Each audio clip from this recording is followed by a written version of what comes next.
When I was in London a long time ago, like last week. Hello, bruv. And we spoke to John Harbaugh about playing the Titans in London and, why they decided to come for the entire week and not the last second. And, and I thought there would be some sort of remarkably deep, thoughtful answer from a thoughtful head coach that's been around for 16 years in his gig. And he's just like, last time we came in late and got our asses handed to us. So we just decided to do the opposite. And I'm like, thinking to myself, do I say full Costanza to him? Because I don't know if he would get it or not. So I didn't. I just saved it for the broadcast. Went full Costanza. Sometimes you just sit there and you go with your gut. You go with your instinct. And I don't know. Did you know NFL teams give you the option, if you play internationally, of deciding whether you want the bye after your game or not? Yeah, I did know that. Well, you explained that to me last time you were on there. They tell you, hey, you're playing internationally. Okay. We knew that. Okay. You're playing week 6. Do you want the bye? And they're like, okay, it's week 6. That's when it's. No, we don't. John Harbaugh says, we do not want the bye. He said they specifically refused it because they want it later in the season. As a matter of fact, their bye happens in week 14. Oh, that's got to be the last week, right? So he, that was it. I don't think you can choose when your bye is if you say no after your London or Germany or international game. But they just essentially decided we're going to play our London game and we're going to go home and we're going to deal with whatever time changes there are, and we're not taking a bye. And I will just say, looking at their results from yesterday, good decision. Nice choice.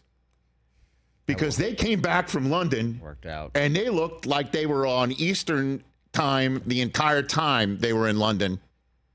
Because they came back and played. It's amazing.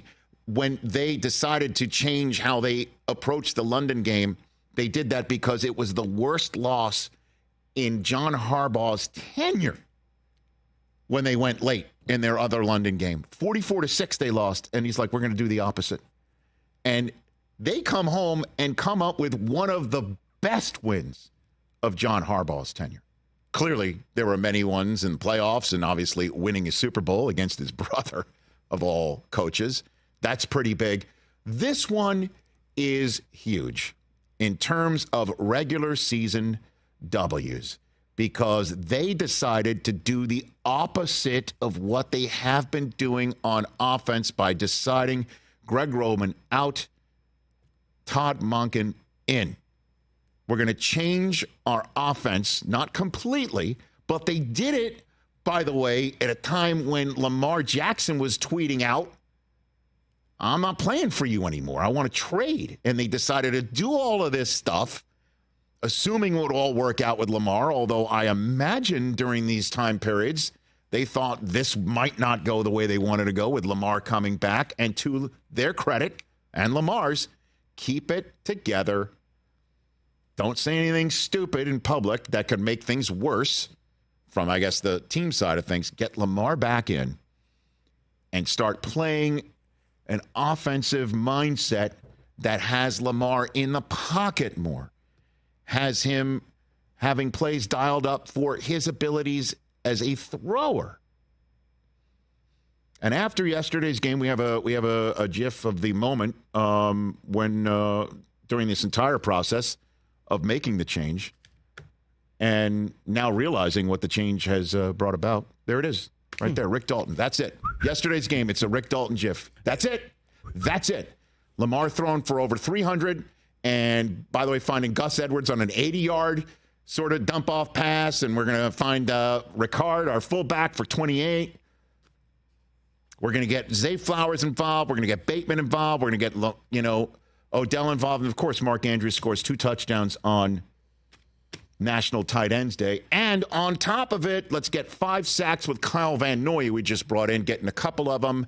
And let's get Owe back, and let's get the defensive secondary buzzing around and taking a team like the Detroit Lions who are going to come in and they've been putting their calling cards everywhere. They've been putting pelts on the wall for a year. From the Kansas City Chiefs banner-raising night to Aaron Rodgers trying to make the playoffs one last time as a Packer. That night, they've been putting their markers and pelts everywhere, and the Ravens took their foot and broke it off you know where. And this has been a Lions team that has been crushing people, and they crushed their will.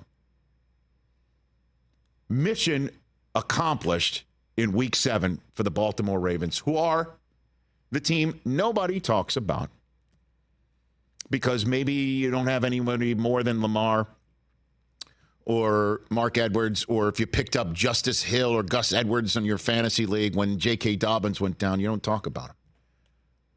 But, man, that looked like an offensive mindset and a defensive mindset that will be tough to beat.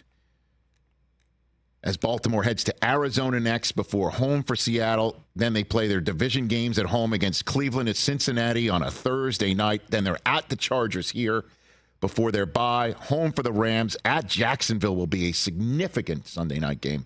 Significant. Before a measuring stick game on Christmas Day against the 49ers. Home for the Dolphins and Pittsburgh. Fun games in store. Let's keep 8 healthy. My God, let's keep 8 healthy. Because this is a special win for the Ravens.